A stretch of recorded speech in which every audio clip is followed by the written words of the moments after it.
it's Amanda. I wanted to take some time today to talk about how to train at home.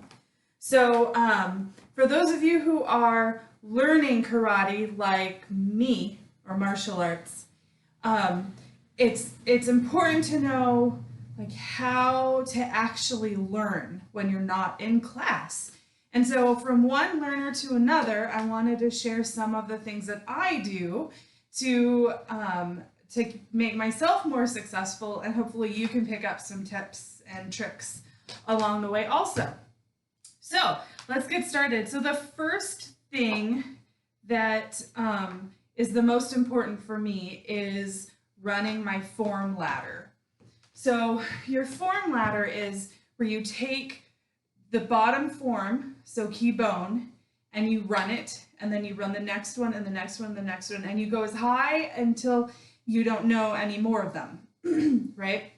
So that means if you're a green belt, you only go like halfway or a third of the way up, and if you're a black belt, it takes a little longer.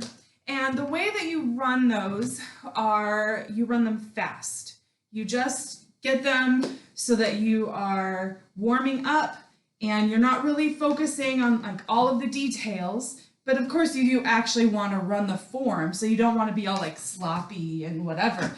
You still want to be like hard, but you don't want to focus on the details, because the point of running the form ladder at the very beginning of a workout is to just get your body moving. All right, so once you're all warmed up and you kind of remember all of the martial arts that you've learned before, what do you do next? So that beginning part, it depends on how fast you run forms and how many forms you know. So it can take anywhere from like 3 minutes to 15 minutes, I think, when I'm doing it and I'm doing all of the forms that I know from all of the martial arts that I've studied. It takes about 15 minutes. And by then I'm pretty warmed up and stuff. So once you've done that, what do you do? How do you spend your time? Well, it depends on how much time you have. And there are two different ways to do it, to practice going deeper and further in your forms. The first way to do is to just set a timer. And then, so after you've warmed up, set a timer for like 10 minutes.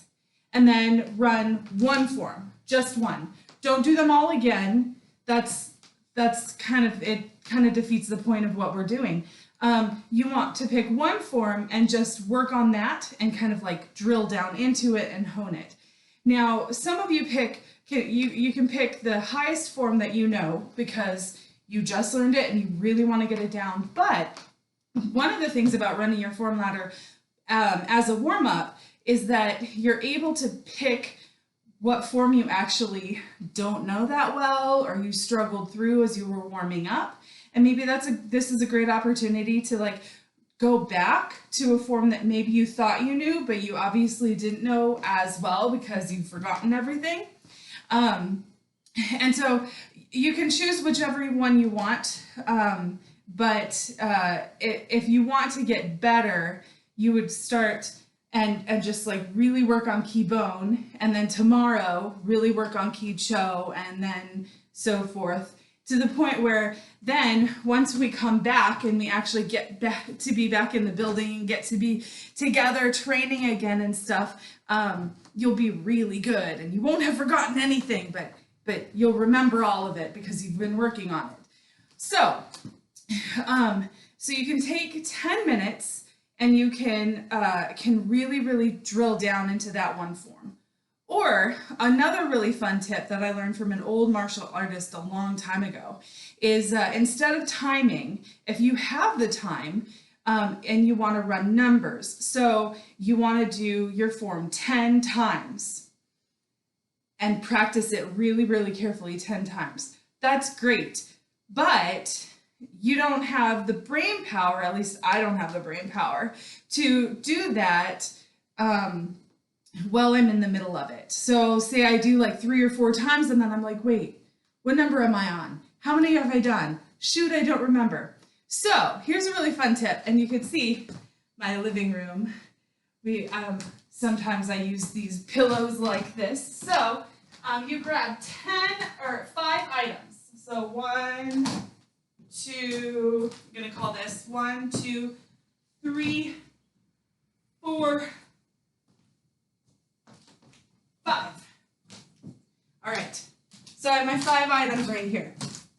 Now, after I do my form and I run it and I drill down into it and I get all the details, then I go, okay, I've done it once.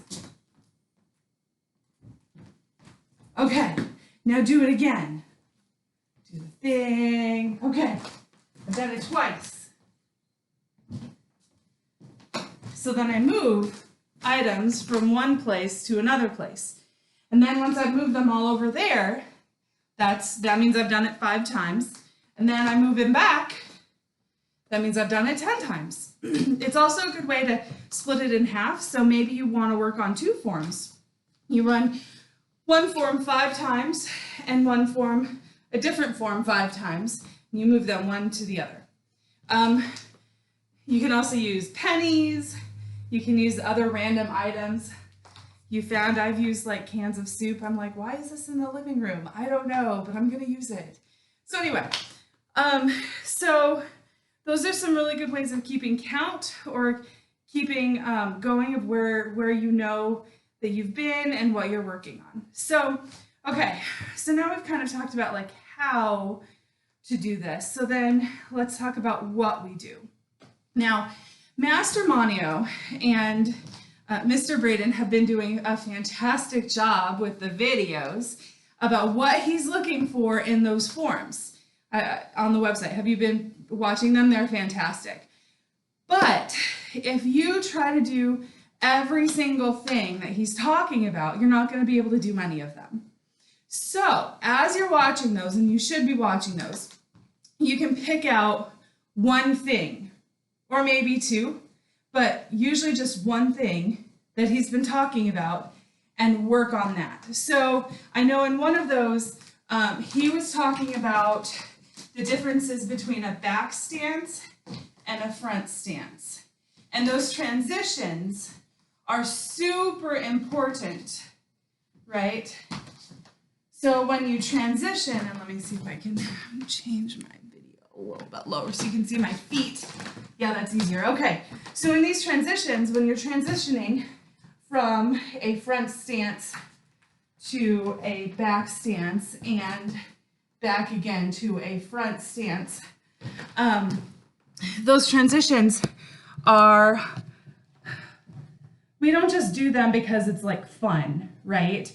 The way we do them is designed to give us more power, more energy as we're doing those transitions. So you can say, okay, so for when I'm moving my pillows, those 5 times, I am just going to be working on my stances, right? So for Kicho, start like this, and he immediately, I have to scoot back so that, because my house is, you know, like all houses, right? We actually have room to run all of our forms. All right, so as we're practicing, you're paying a lot of attention to your stances. Now, of course, you want to like not ignore what your hands are doing, but all of your focus is going to be on your stances. You're like, whoa, did I turn right? I don't know. Did you? You should be paying attention, right? And then as you switch, now I'm out of shot. All right. So does that make sense? So as you're training, you want to pick one thing and just work on that. Because here's one of the big secrets about martial arts. You have time. You have plenty of time. In fact, like one thing I've learned about being a black belt is that I like rushed really, really, really hard to get here. But now that I'm here, what do I know?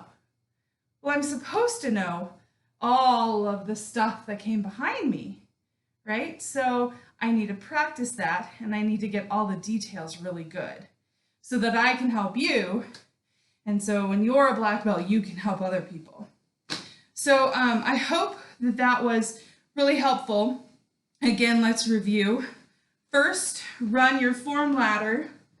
I call it because you're climbing a ladder up from the bottom all the way to the top. Don't skip any of them, even if you don't remember them.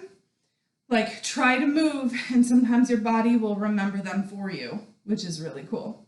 And then after that, you're gonna take one form or maybe two, but generally just one, and practice either for 10 minutes or for 10 times.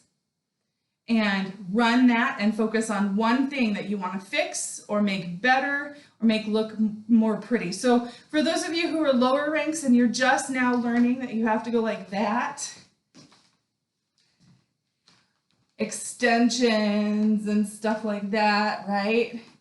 That may be a really good thing to work on, those extensions, and learning how to do that.